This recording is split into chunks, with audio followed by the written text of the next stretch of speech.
In today's video, I'm going to teach you how to connect instantly with Huddles in Slack, 5 minutes. By the end, you'll know exactly how to start a quick audio conversation and bring the right people in without slowing down your work. First, sign into Slack on your desktop app or web browser. Make sure you're in the correct workspace for your team. If this is your first time using Huddles, check that your microphone and speakers are allowed by your operating system so others can hear you clearly. A quick mic check now saves time later.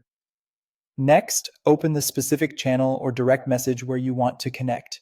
Use a channel when the conversation may involve multiple teammates or needs broader visibility. Choose a direct message when it's a one-on-one or a small, focused group. Starting the huddle in the right place helps keep context and follow up in the same thread. Look at the conversation header and click the headphones icon. This starts a huddle for that channel or DM, opening a small huddle panel at the bottom of Slack. Huddles are designed for fast, lightweight, audio-first collaboration, so you can jump in without scheduling a formal meeting. If your mic is muted by default, unmute when you're ready to speak and use headphones to reduce echo. Inside the Huddle panel, click the three dots to open more options. This menu gives you quick controls for managing the session. It's useful if you want to adjust how you bring people in or need additional controls during the conversation.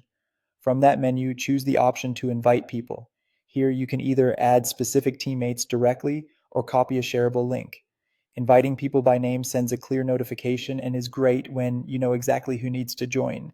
Copying the link is perfect for speed. Paste it into a message or channel announcement so anyone with access can jump in. Keep in mind that your workspace permissions determine who can join via the link, so if someone can't get in, inviting them directly usually solves it. As a quick tip, when you expect a lively discussion, mention in the channel that a huddle is live so others know they can join. If you're discussing something sensitive, stick to the relevant DM or a private channel. And to keep the conversation smooth, speak one at a time and summarize decisions in the channel afterwards so there's a record. That's it. Log in, open the right conversation, start a huddle with the headphones icon, open the three dot menu, and invite people or share the link. You're ready to connect instantly in Slack.